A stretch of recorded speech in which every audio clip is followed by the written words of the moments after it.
हे बघा ठेचा लावलेला आहे,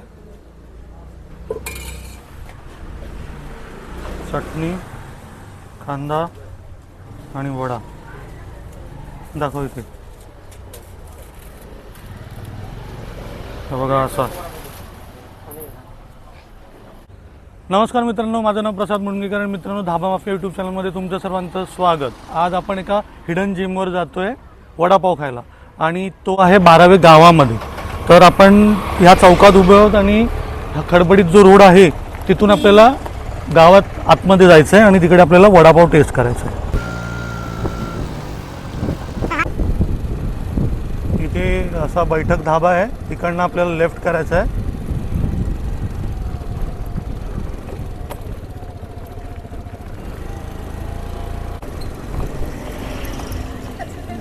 इथून हा गावचा रोड चालू झालाय.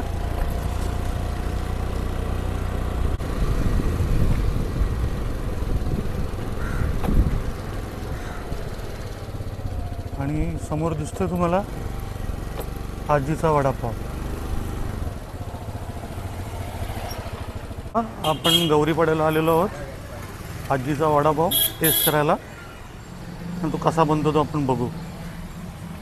हा मस्त फ्रेश कापलेला कांदा, त्याच्यानंतर हा बघा मस्त ठसठशीत ठेचा आहे हिरव्या मिरचीचा, त्याच्यानंतर ही चटणी, हे मस्त वडे सोडलेले. आणि हे एवढेच वडे सोडले जातात, 7, 8 किंवा 10 एका टायमाला, त्याच्यापेक्षा जास्त नाही, जेणेकरून फ्रेश वडे भेटतील. आणि ही सुकी चटणी मस्त असं बनवून ठेवलेलं आहे ऑलरेडी. आणि नंतर अशी ही साईज बनवून ठेवलेली आहे, आणि मग आपण तेलामध्ये सोडताना मोजून 9 ते 10 वडे, म्हणजे जेणेकरून सगळ्यांना फ्रेश वडे मिळतील. स्टॉक पण येत आपल्या सर्व तब्येत सर्व पडतो असं नाही का प्लेट दाखवायला असं काय नाही. जिरा सोडा ही आपण वडे सोडायची तयारी करतोय. त्यामध्ये जिरा टाकलेला आहे ना, ओवा, मीठ आणि हां थोडासा सोडा. आणि इथे आपण एका वेळेला 9 ते 10 वडे सोडतो, की जसे गिरायक असतील तसे, आणि ते त्यांना मस्त गरम गरम भेटले पाहिजे त्या हिशोबाने.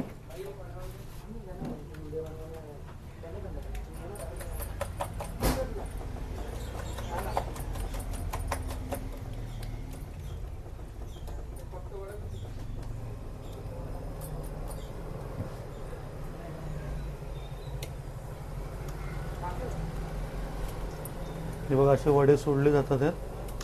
आणि आपण इथे तेल हे फॉर्च्यूनचं यूज करतो, तो 15चा डबा असतो ना.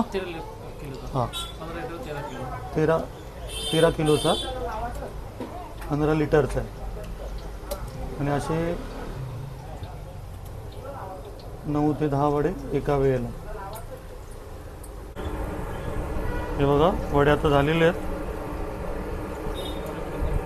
मस्त एकदम फ्रेश वडे. आता आपण टेस्ट करूया.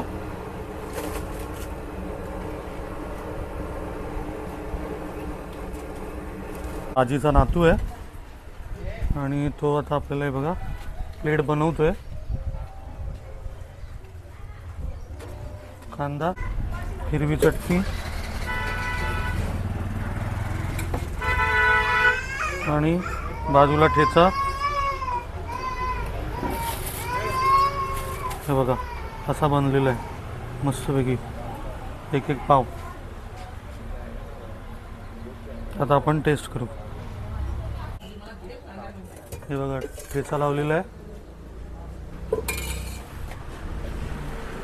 चटणी, कांदा आणि वडा. दाखव इथे. हे बघा असा. तर आता आपण वडा बनवतोय बघा असा. त्याच्यामध्ये आपण थोडा ठेचा लावतोय,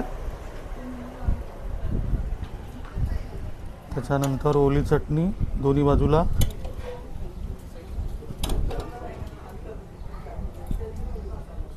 त्याच्यानंतर बघा मस्त लाल चटणी, त्याच्यानंतर हा कांदा गेला आणि त्याच्यानंतर हा वडा, हा वडापाव रेडी. आपण वडापाव टेस्ट करूया.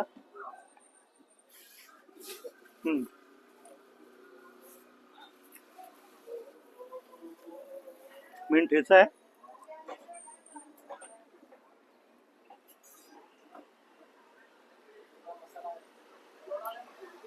कांदा आतमध्ये टाकल्यावर अजून भारी टेस्ट लागते.